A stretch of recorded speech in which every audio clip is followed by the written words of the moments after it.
Addition of hydrogen halide to the symmetrical alkene. तो symmetrical alkene में addition करोगे तो you will get a same product. For example CH2 double bond CH2। Symmetrical alkene मैंने बताया था कि across जो यहाँ पे इसको कट करेंगे तो इसको प्लेन ऑफ सिमेट्री होता है, दो इक्वल पार्ट में कट होता है।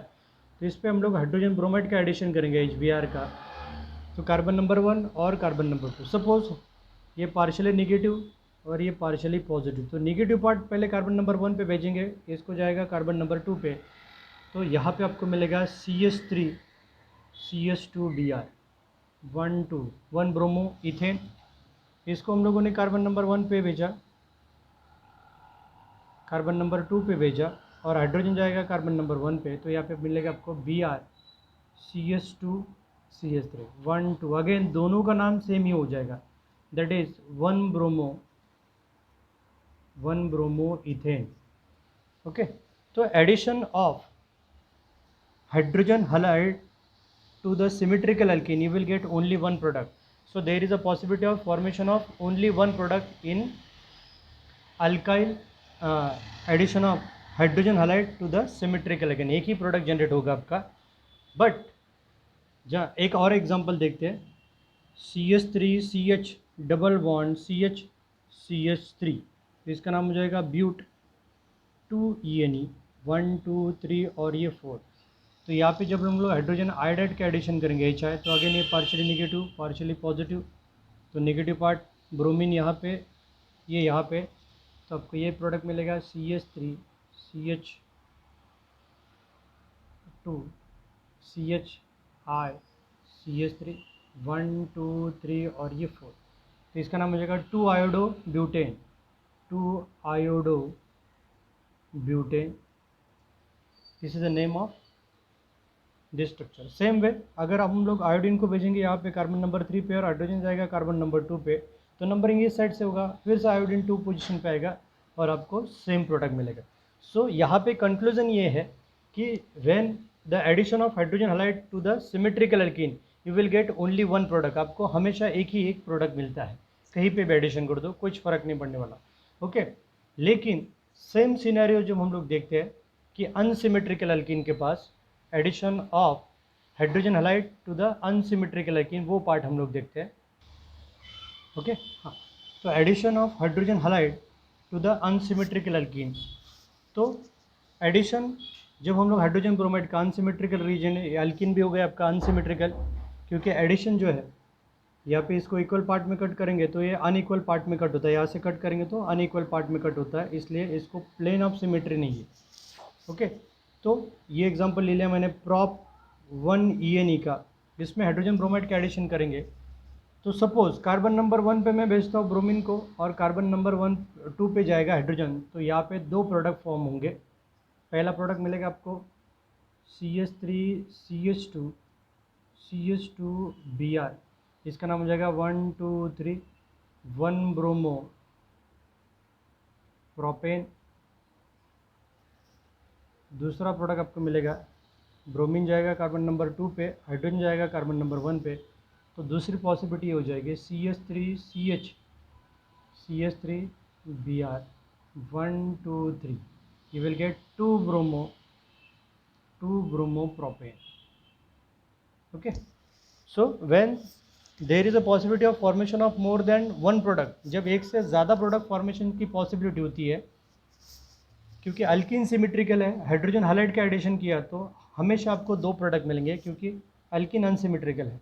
So when there is a possibility of formation of more than one product, the major product will be decided on the basis of Markovnikov's rule. Markovnikov's rule जो है उनके हिसाब से हम लोग डिसाइड करते हैं कि कौन सा प्रोडक्ट आपका ज़्यादा जनरेट होगा, मार्कोनिकॉप्स रूल्स। तो what is the Markovnikov's rule? when addition of unsymmetrical reagent भी unsymmetrical है, added to an unsymmetrical alkene, the negative part of the reagent goes to that carbon atom which contain less number of hydrogen atom. Addition always takes place across the double bond, लेकिन double bond में जिस carbon atom के पास hydrogen atom कम होते हैं वहीं पे negative part जाके add होता है। तो इसके accordingly 2 bromopropane will be your major product, ये आपको मिलेगा मेजर और ये मिलेगा आपको माइनर, ये हो जाएगा आपका minor product. So what is the Markovnikov rule? The Markovnik rule states that when addition of unsymmetrical reagent to an unsymmetrical alkene, the negative part of the reagent goes to that carbon atom which contain less number of hydrogen atom, और इसके हिसाब से आपका 2-bromopropane ये as a major product मिलेगा। 2-bromopropane will be your major product. Okay, आगे बढ़ते हैं। नेक्स्ट जो रूल अपना है that is anti Markovnikov's rule, या फिर it is also called as a peroxide effect और खर्स मायो इफेक्ट, अलग अलग नाम है इसके, वो हम लोग देखते हैं। What is a okay, let's check out the anti Markovnikov's rule that is also called as peroxide effect और it is also known as Kharasch Mayo effect. Kharasch Mayo effect the condition for anti Markovnikov's rule, Markovnikov's rule खाली selected reagent जो है HBr उसके साथ ही होता है। Okay, उसके साथ ही वो मार्कोनिकॉप्स रूल होता है HBr के साथ, और जब HBr पेरोक्साइड के साथ होगा तभी ये रिएक्शन पॉसिबल है, अदरवाइज ये रिएक्शन मार्कोनिकॉप्स रूल को ही हमेशा फॉलो करते हैं। तो ये जो दो कंडीशन है उसका कॉम्बिनेशन रहेगा तभी कोई भी रिएक्शन जो है वो एंटी मार्कोनिकॉप्स रूल रिएक्शन दिखाता है। एंटी मतलब अपोजिट ऑफ मार्कोनिकॉप्स रिएक्शन। तो कंडीशन फिर से एक बार रिवाइज करवा दूँ कि condition for anti Markovnikov's rule, तो कंडीशन ये है कि रिएक्शन में जब कॉम्बिनेशन होगा किसका, हाइड्रोजन ब्रोमाइड और पेरोक्साइड, पेरोक्साइड भी sodium peroxide, hydrogen peroxide, benzoin peroxide, अलग अलग पेरोक्साइड हम लोग यूज़ करेंगे, तभी ये जो रिएक्शन है तभी पॉसिबल है, अदरवाइज रिएक्शन पॉसिबल है। सपोज यहाँ पे HCl लिया, पेरोक्साइड है, रिएक्शन मार्कोनिकॉप्स रूल को फॉलो करेगा। यहाँ पे HI लिया है, पेरोक्साइड ऐड किया है, रिएक्शन HI को मार्कोनिकॉप्स रूल को फॉलो करेगा। जब HBr और पेरोक्साइड का कॉम्बिनेशन होगा तभी ये रिएक्शन जो है एंटी मार्कोनिकॉप्स रूल के हिसाब से ही होगा, otherwise reaction always follows Markovnikov's rule. ये कॉम्बिनेशन होना चाहिए दोनों का, HBr और पेरोक्साइड, तभी ये reaction according to the anti Markovnikov's rule होगा। This effect is also known as peroxide effect. What is the condition और what is the exact reaction वो हम लोग देखते हैं। CH3CH double bond CH2 unsymmetrical reagent, when react with unsymmetrical reagent like hydrogen bromide compulsory in presence of peroxide, कुछ reaction में खाली peroxide लिखा होता है तो वो इंडिकेशन है कि रिएक्शन में कॉम्बिनेशन आ गया HBr और पेरोक्साइड का। तो negative part of the reagent, the rule state that when addition of unsymmetrical reagent like hydrogen bromide added to an unsymmetrical alkene, the negative part of the reagent goes to that carbon atom which contain more number of hydrogen atom, मतलब जाएगा कहाँ पे कि जिस carbon atom के पास hydrogen atom ज़्यादा हो वहाँ पे नेगेटिव पार्ट जाके अटैच होगा, और मतलब अपोजिट प्रोडक्ट आपको मिलेगा जो एक्सपेक्टेड था आपको मार्कोनिकॉप्स रियल में, उसके एग्जैक्टली अपोजिट प्रोडक्ट आपको मिलता है।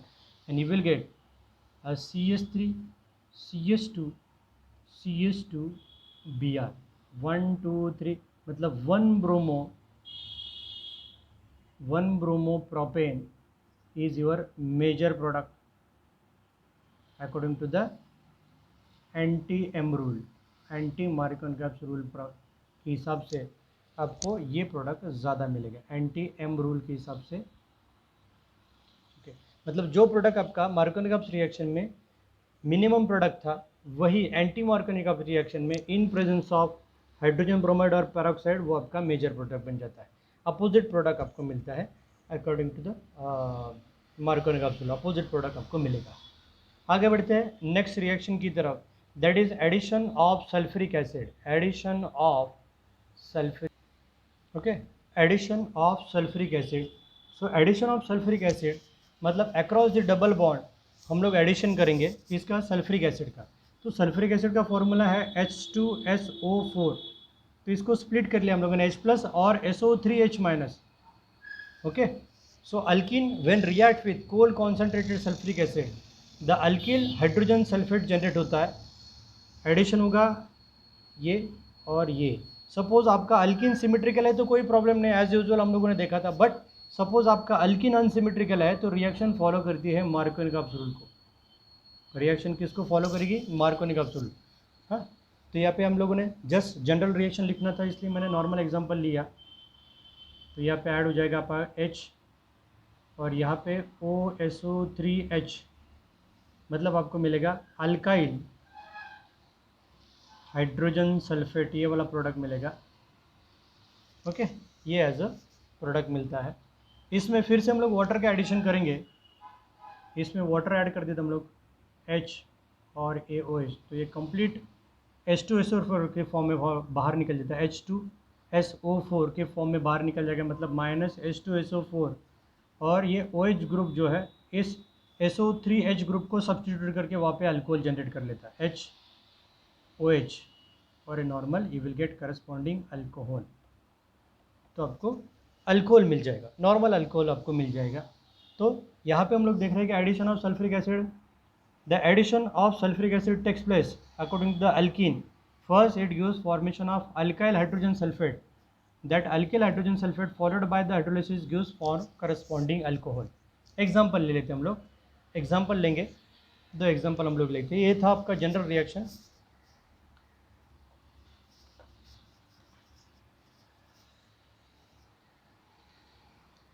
CH3CH double bond CH2। Okay, यहाँ पे मैं H और OSO3H, ये पार्शियली नेगेटिव, ये पार्शियली पॉजिटिव, ये एक्चुअली है आपका H2SO4। कोल्ड और कॉन्सेंट्रेटेड सल्फ्रिक एसिड हम लोगों ने ले लिया। ये हो जाए आपका 1 2 3 अनसिमेट्रिकल अल्कीन है, तो आपको प्रॉप 1 ENA एडिशन कैसे होगा, according to the M rule, Markovnikov's के हिसाब से एडिशन होगा। The negative part of the reagent goes to that carbon atom which contain less number of hydrogen atom, मतलब OSO3H ग्रुप जो है वो जाएगा आपका कार्बन नंबर 2 पे, और हाइड्रोजन का एडिशन होगा कार्बन नंबर 1 पे, हाइड्रोजन का एडिशन होगा कार्बन नंबर 1 पे। तो यहाँ पे हो ये जाता है कि CH3CH CH3OSO3H बराबर 1 2 3, तो आपको यहाँ पे प्रोडक्ट जो मिला उसका नाम हो जाएगा isopropyl hydrogen sulphate, hydrogen sulphate. Okay, अब इसमें क्या करना है, खाली वाटर का एडिशन करना है, followed by the hydrolysis H3O OSO3H, इसमें क्या ऐड करेंगे, वाटर H और AOH।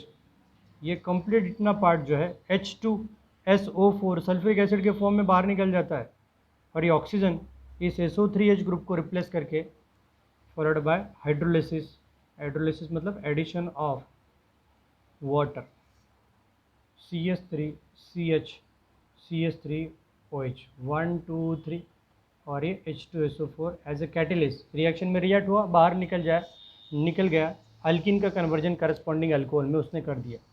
तो यहाँ पे जनरेट होगा मीथेन, इथेन, प्रोपेन, ये हो जाएगा आपका प्रॉप। 2 पोजीशन पे अल्कोहलिक ग्रुप है इसलिए 2, और अल्कोहल के लिए हम लोग लिखते हैं OL। ओके, तो ये आपको मिल जाएगा अल्कोहल। तो अल्किन का कन्वर्जन हम लोगों ने कर दिया अल्कोहल में। तो ये जो ओवरऑल एडिशन हुआ इसका, ये जो एडिशन हुआ ये according to the M rule हुआ, ये आप पे लिखा है मार्कोनी कैप्सूल में। जब अल्किन आपका सिमेट्रिकल हो, सपोज आपका अल्किन सिमेट्रिकल अनसिमेट्रिकल हो तो मार्कोनी कैप्सूल के हिसाब से एडिशन होगा। सपोज आपका अल्किन सिमेट्रिकल है तो कोई प्रॉब्लम नहीं, कहीं पे भी किसी का भी एडिशन करोगे, मतलब एडिशन हमेशा अक्रॉस द डबल बॉन्ड ही करना है, उतना आपको ध्यान में रखना पड़ेगा। ओके, बढ़ते आगे नेक्स्ट सेक्शन की तरफ, ओजोनोलिसिस ऑफ अल्कीन। अभी what is the ozonolysis, addition of O3 ozone molecule across the double bond. इसमें फर्स्ट क्या होता है कि एडिशन जब हम लोग करते हैं तो it gives formation of unstable product that is ozonide, और उस ओजोनाइड को हम लोग by using zinc dust decompose करेंगे, तो उस रिएक्शन से आपको मिलता है आइदर अल्डिहाइड और ketone, depending upon the starting material, alkyne कौन सा ले रहा है उसके अकॉर्डिंगली अलग अलग प्रोडक्ट जनरेट होता है। तो एग्जाम्पल देखते हैं ओजोनोलिसिस, एग्जाम्पल के साथ ही मैं जाता हूँ अभी यहाँ पे कि CH2 डबल बॉन्ड CH2 कि when ethene react with ozone O3, ethene when react with ozone in presence of non-polar solvent like CCl4, इसके साथ रिएक्ट होगा तो इट गिव्स फॉर्मेशन ऑफ, तो अक्रॉस दी ये आउट ऑफ 3 ऑक्सीजन एक oxygen add होगा across the double bond CH2, या इस स्ट्रक्चर को मैं ऐसे लिखता हूँ, 2 हाइड्रोजन यहाँ पे थे, बीच में एक ऑक्सीजन, फिर से एक 2 हाइड्रोजन यहाँ पे लिख दिया मैंने, हाँ, ये जनरेट हो गया आपका अनस्टेबल स्ट्रक्चर है, वो खुद को डिकम्पोज करेगा, अनस्टेबल ओजोनाइड। इसमें जब हम लोग जिंक ऐड करते हैं, जिंक और वाटर, तो यहाँ पे होता क्या है कि ये जो बॉन्ड है ऐसे ब्रेक होता है। तो यहाँ पे क्या हो जाएगा, यहाँ पे जनरेट होगा डबल बॉन्ड, तो H C double bond O H, तो पहला प्रोडक्ट आपको मिलेगा H C double bond O H aldehyde. यहाँ पे भी H C double bond O H, मतलब फिर से एक अल्डिहाइड, मतलब 2 मॉलिक्यूल ऑफ अल्डिहाइड। और यहाँ पे एक्वियस कंडीशन में ये ऑक्सीजन और वाटर कंबाइन होकर H2O2 फॉर्मेशन कर लेता है, हाइड्रोजन पेरोक्साइड। और ये हाइड्रोजन पेरोक्साइड इसको ऑक्सीडाइज करने की पॉसिबिलिटी होती है, रिएक्शन को, प्रोडक्ट को डिकम्पोज करता है, इसलिए थोड़ा सा जिंक हम लोग उसमें ऐड करते थे। तो जिंक इसमें से ऑक्सीजन लेके, ये जो फ्री ऑक्सीजन निकलता है वो जिंक के साथ रिएक्ट होकर जिंक ऑक्साइड और फिर वाटर के फॉर्म में चला जाता है।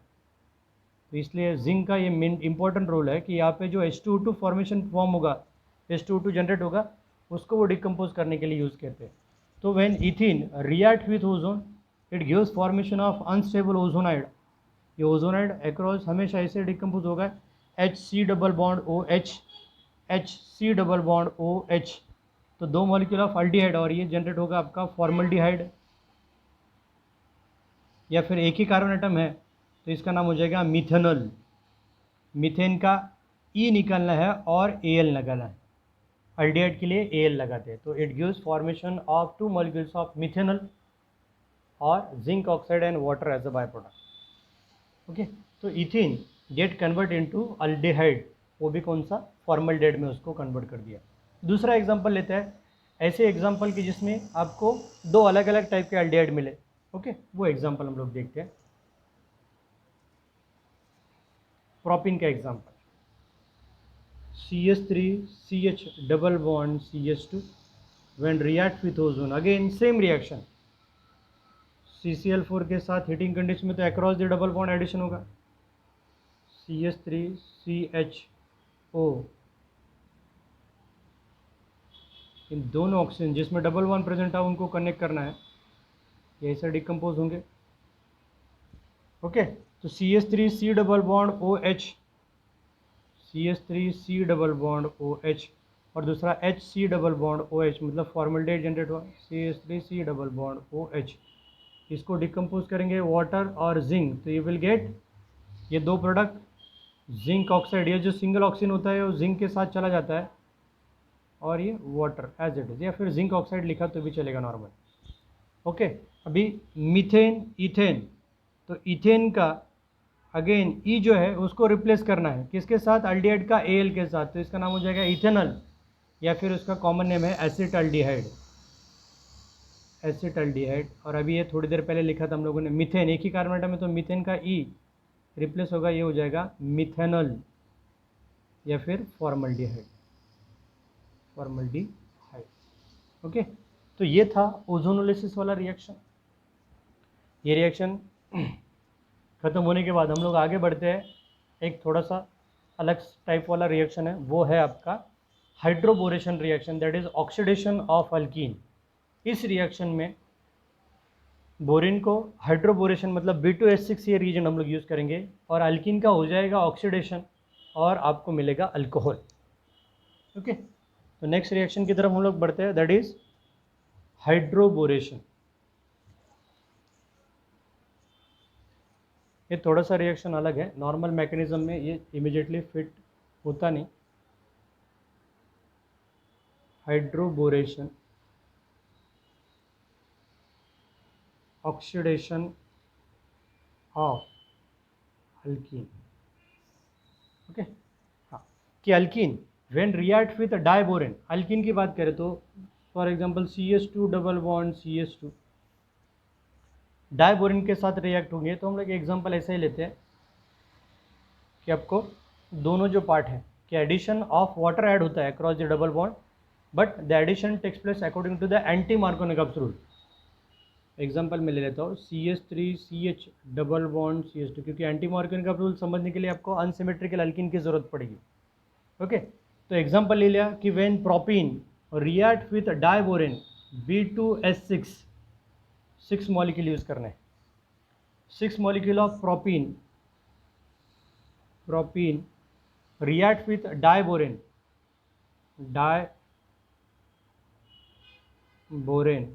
ओके।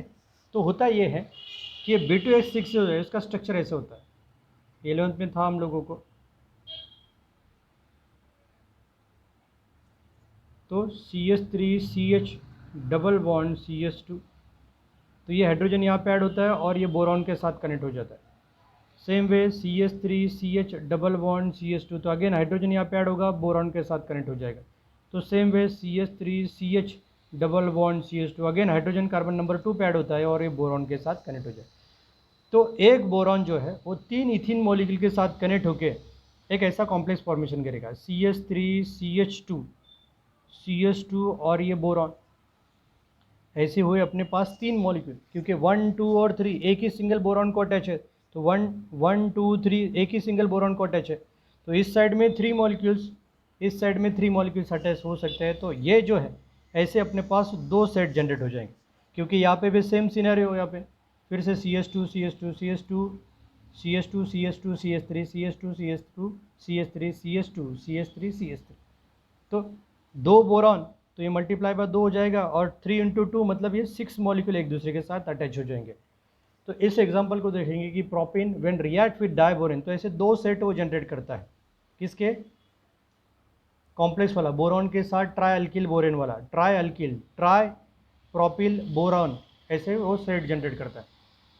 रिएक्शन THF टेट्राहाइड्रोफ्यूरॉन के साथ रिएक्शन हम लोग कैरिड आउट करते हैं, तो you will gate 6 alkene molecule थे, प्रोपिन मॉलिक्यूल थे, तो 2 सेट जनरेट करेगा। It gives formation of 2 sets of CH3 CH2 CH2 और ये बोरॉन, ये थ्राइस। तो इसको मल्टीप्लाई करेंगे 3 इंटू 2, तो 6 प्रोपिन मॉलिक्यूल हो गए, और बोरॉन को मल्टीप्लाई करेगा तो 2 बोरॉन और 6 मॉलिक्यूल परफेक्टली मैच हो रहे हैं।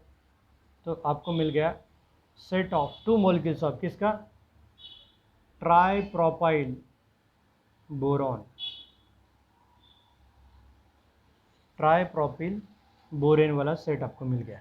ओके, आगे बढ़ते हैं। अभी इसको फिर से डिकम्पोज करना है इस मॉलिक्यूल को, तो यहाँ पे हम लोग सिंगल सेट लेते हैं। यहाँ पे 2 सेट है बोरॉन के, तो सिंगल सेट लेते हैं हम लोग, और उसको वाटर के साथ hydrolyse in presence of peroxide हम लोग डिकम्पोज करते हैं। तो CH3 CH2 CH2 ये बोरॉन, 3 सेट। तो इसमें हम लोग क्या करेंगे, या फिर मैं एक के नीचे एक लिख लूँ क्या, तो अंडरस्टैंडिंग आपका अच्छे से हो जाएगा। ये वाला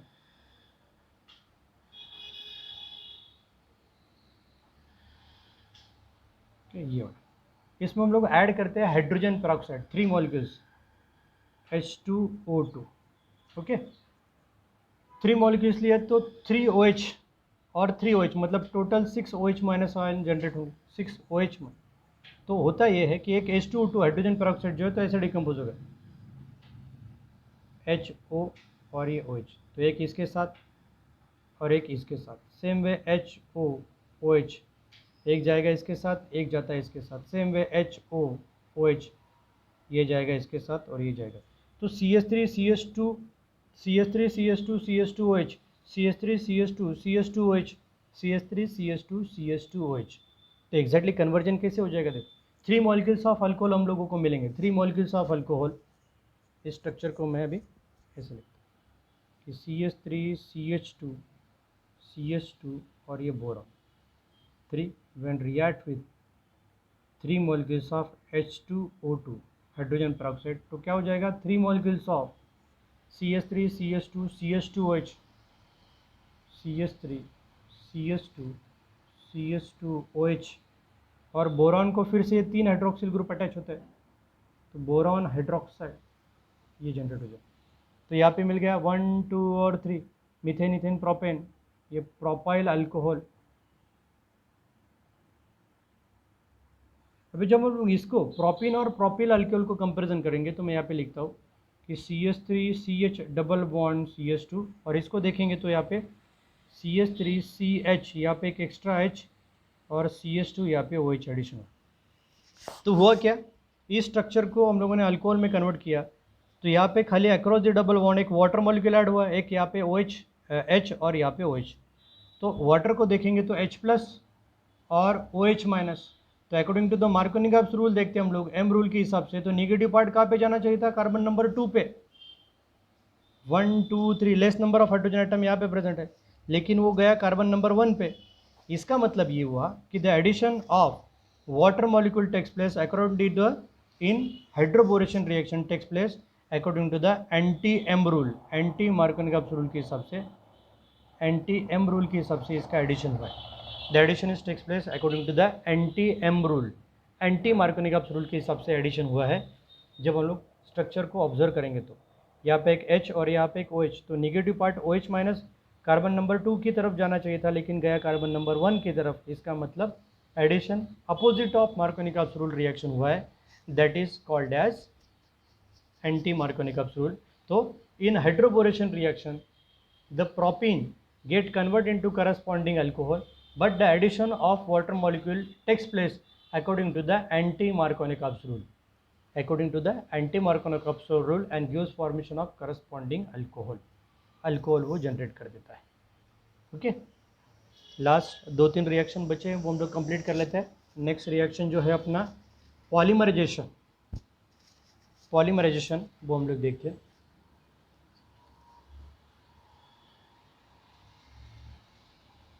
polymerisation, poly means many, mers means structure. जब बहुत सारे स्ट्रक्चर एक दूसरे के साथ कंबाइन होकर एक लॉन्गेस्ट कंटिन्यूस चेन जनरेट करते हैं, that is called as polymerization. कि when the smaller molecules are joint together, for example एक मोनोमर दूसरे मोनोमर के साथ रिएक्ट होगा तो it gives formation of dimer, वो डाइमर फिर से थर्ड मोनोमर के साथ रिएक्ट होगा तो it gives formation of trimer, trimer फिर से नेक्स्ट मोनोमर के साथ टेट्रामर। फाइनली हम लोग एक एक मोनोमर ऐड हो जाएगा तो उसका नाम हो जाएगा पॉली, टेट्रा, पेंटा, हेक्सा। तो फाइनली हम लोग उसको बोलेंगे polymers. So poly means many, mers means structure. So what are the polymers? What is the definition of exactly polymer? The polymers are higher molecular weight compound. These are the higher molecular weight compound in which smallest repeating unit is called as monomer. Smallest repeating unit is called as monomer, and these are the macromolecules. जिनका these are the macromolecules. Example लेते हैं, बहुत सारे examples है अपने पास. That is polythene, polythene, PVC, polyvinyl chloride. लेकिन हम लोग पर्टिकुलरली अल्कीन सीख रहे हैं, इसलिए हम लोग एग्जांपल लेंगे इथिन का। तो एग्जांपल लेते हैं हम लोग CH2 double bond CH2, इथिन, इथिन with monomer of, इथिन हो जाएगा आपका मोनोमर, एक इथिन मॉलिक्यूल। तो इसको लिखने का तरीका भी ऐसा है कि n नंबर ऑफ मॉलिक्यूल्स लेंगे।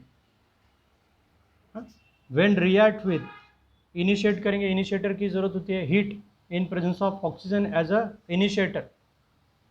हीट के साथ रिएक्शन हीट करेंगे, सॉरी टेम्परेचर के साथ रिएक्शन हीट करेंगे। इनिशिएटर यहाँ पे पैरा ये लिया है हम लोगों ने, तो यहाँ पे जनरेट क्या होगा, CH2 double bond, sorry single bond CH2, ये हो जाएगा आपका रिपीटिंग यूनिट, रिपीटिंग यूनिट। और यही पॉलीमराइजेशन रिएक्शन दिखाएगा, तो क्या हो जाएगा CH2 आ गया N यहाँ पे लिखना है, तो ये gives formation of polymer, polythene. Okay, तो रिएक्शन में क्या होता है कि एक मोनोमर मतलब CH2 दूसरे मोनोमर CH2 के साथ रिएक्ट होगा, CH2 double bond CH2 again CH2 double bond CH2। तो होता ये है, ये जो पाई इलेक्ट्रॉन है कार्बन नंबर दूसरे मोनोमर पे अटैक करेंगे, इसका वैलेंसी इंक्रीज होगा तो ये पाई इलेक्ट्रॉन फिर से नेक्स्ट मोनोमर पे, और फिर इसका वैलेंस इंक्रीज होगा तो ये नेक्स्ट मोनोमर पे। ये रिएक्शन कंटिन्यूशन में यहाँ पे भी और यहाँ पे भी चलता रहेगा। तो स्ट्रक्चर को प्रॉपर्ली देखेंगे तो CH2 single bond CH2, CH2 single bond CH2, CH2 single bond CH2। तो बार बार रिपीट होने वाला स्ट्रक्चर कौन सा है आपका, CH2 CH2, ये हो जाएगा रिपीटिंग यूनिट, रिपीटिंग स्ट्रक्चर। तो वही मैंने यहाँ पे लिखा है, देखो CH2 CH2 it is a repeating unit, और इसके आगे N लगा दिया है कि ऐसा रिपीटेशन N टाइम्स होता है तो आपको मोनोमर जनरेट कर देता है, सॉरी पॉलीमर जनरेट कर देता है। ओके, सो ये लिखने का प्रॉपर तरीका है कि ethene it is a monomer, उसके N मॉलिक्यूल्स ले लिए, undergoes polymerization reaction in presence of oxygen as a initiator, polymerization reaction होगा, उसमें एडिशन होता है, it is addition type of monomer, add होते हैं अक्रॉस द मॉलिक्यूल, ये मोनोमर इसमें ऐड हुआ, रिपीटिंग यूनिट जनरेट होगा, पॉलीमरेशन रिएक्शन होने के बाद you will get a polymer of ethene that is called as polyethene, जिसको हम लोग बोलते हैं पॉलीइथीन रिएक्शन। ओके, आगे बढ़ते हैं नेक्स्ट रिएक्शन की तरफ। Okay, hydroxylation that is Baeyer's test. So what is a Baeyer's test? It is a test to use to detect the unsaturation present in the given compound. किसी भी compound में double या triple bond present है कि इसको हम लोग कैसे आइडेंटिफाई करेंगे? तो हम लोग एक सिंपल एक टेस्ट ट्यूब लिया, जिसमें सपोज एक में अल्केन दिया है और दूसरे में अल्कीन दिया है, तो ए और बी, तो इसमें हम लोग क्या करते हैं, 1-2 drop of alkaline KMnO4 add करेंगे। KMnO4 सोल्यूशन जो होता है उसका कलर होता है पर्पल, तो यहाँ पे 1-2 ड्रॉप डाले, यहाँ पे 1-2 ड्रॉप ऐड करेंगे और इस सोल्यूशन को शेक करेंगे, तो जिसमें purple colour of the solution get disappear, जिस सोल्यूशन में पर्पल कलर जो डिसअपियर होता है वो डिसअपियर हो जाएगा और सोल्यूशन फिर से पर्पल के बाद फिर से शेक करने के बाद कलरलेस हो जाता है, कलरलेस फॉर्म में कन्वर्ट हो जाएगा, वो रहेगा आपका unsaturated compound that is alkyne. और जिसमें purple colour of the solution remain पर से सेम रहेगा, एज इट इज रहेगा, शेक करने के बाद भी उसका पर्पल कलर डिसअपियर नहीं हो रहा है, इसका मतलब वो रहेगा आपका अल्केन। ओके, तो ये देखते हैं एग्जैक्टली कि why the purple colour of the solution get disappear. तो purple of colour of the solution get disappear due to oxidation of alkene, या फिर उसमें क्या हो जाता है, डायोल जनरेट हो जाता है, 2 हाइड्रोक्सिल ग्रुप जनरेट हो जाते हैं across the double bond, and due to formation of diol the purple colour of the solution get disappear. वो हम लोग देखते हैं कि सपोज एग्जांपल इथिन के साथ रिएक्शन किया कि इथिन, इसमें वाटर एक्वेस सॉल्यूशन डाला और KMnO4, तो इसमें से nascent oxygen, single oxygen free होगा, ये ऑक्सीजन इस वाटर के साथ रिएक्ट होकर H2 ये OH में जनरेट, और ये 2 हाइड्रोक्सिल ग्रुप जो है across the double bond addition हो जाता है, मतलब CH2 सिंगल बॉन्ड CH2, यहाँ पे एक OH और यहाँ पे एक OH, तो 1-2, तो इथेन 1-2 2 बार हाइड्रोक्सिल ग्रुप आ गया, इसका नाम हो जाएगा इथेन।